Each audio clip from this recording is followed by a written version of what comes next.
UK Bangla live নিউজে আপনাদেরকে স্বাগত জানাচ্ছি। আমি আকরামুল হোসেন।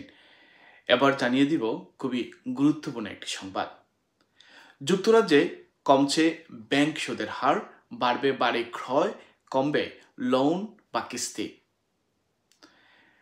যুক্তরাজ্যে এখন অনেকেই জানার চেষ্টা করছেন সুদের হার কবে কমবে, কারণ যারা বাড়ির লোন বা মর্গেজ নিয়েছেন বা নেবেন অথবা যারা ব্যাংকে টাকা জমা রাখেন তাদের জন্য এটা খুবই গুরুত্বপূর্ণ।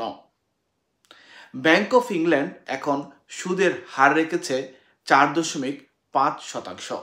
তবে বিশ্লেষকরা বলছেন 2025 সালের মধ্যে এই হার 3.5% পর্যন্ত কমে যেতে পারে, কারণ বিশ্বজুড়ে অর্থনৈতিক অনিশ্চয়তা আর মার্কিন প্রেসিডেন্ট ট্রাম্পের নতুন শুল্ক নীতি বাজারে এর প্রভাব ফেলেছে।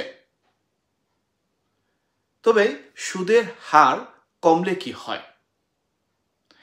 যখন সুদের হার কমে তখন ব্যাংক থেকে লোন নেওয়া সস্তা হয়, অর্থাৎ খুব সস্তায় মানুষে তখন লোন নিতে পারে। মানে যারা বাড়ি কিনতে চান বা গাড়ির লোন নিতে চান তাদের কিস্তির টাকা কমে যায়। তবে যারা ব্যাংকে জমা রাখেন তাদের লাভও কমে যায়।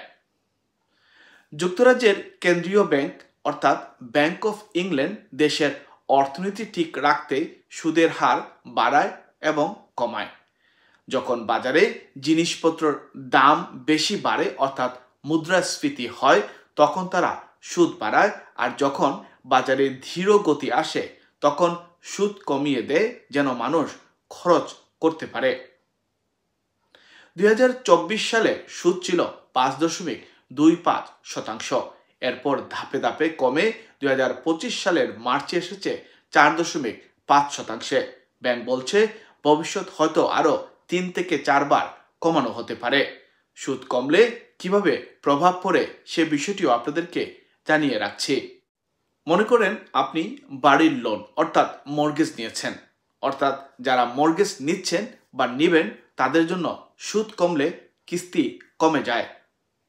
বর্তমানে 5 বছরের মর্গেজ রেট গড়ে 5.18%। সুদ কমলে এটা আরো কমে যাবে। লোন ও ক্রেডিট কার্ড, গাড়ির লোন, পার্সোনাল লোন বা ক্রেডিট কার্ডের সুদও কমতে পারে। এতে কিস্তির চাপ কিছুটা কমে যায়। তৃতীয় বিষয় হচ্ছে সঞ্চয়। শুধু তো মানুষ লোন বা কিস্তি নেয় না, অনেক ক্ষেত্রে ব্যাংকে টাকা জমিয়ে রাখে যেখান থেকে মানুষ সুদ পায়। তাদের লাভ কমে যাবে। সহজ হিসাব হচ্ছে সুদ কমলে ব্যাংকেও কম টাকা দেয়। তবে ভবিষ্যৎ কি হতে পারে? বিশ্বজুড়ে এখন অর্থনীতির অবস্থা কিছুটা অনিশ্চিত। ডোনাল্ড ট্রাম্প আবার বাণিজ্য শুল্ক বাড়াতে পারেন, তাতে জিনিসপত্রের দাম বাড়বে। ফলে ব্যাংক অফ ইংল্যান্ডকে চিন্তা করে সুদের হার কমাতে হতে পারে। বিশেষজ্ঞরা বলছেন 2025 সালের শেষ নাগাদ সুদের হার 3.5% কাছাকাছি চলে আসতে পারে।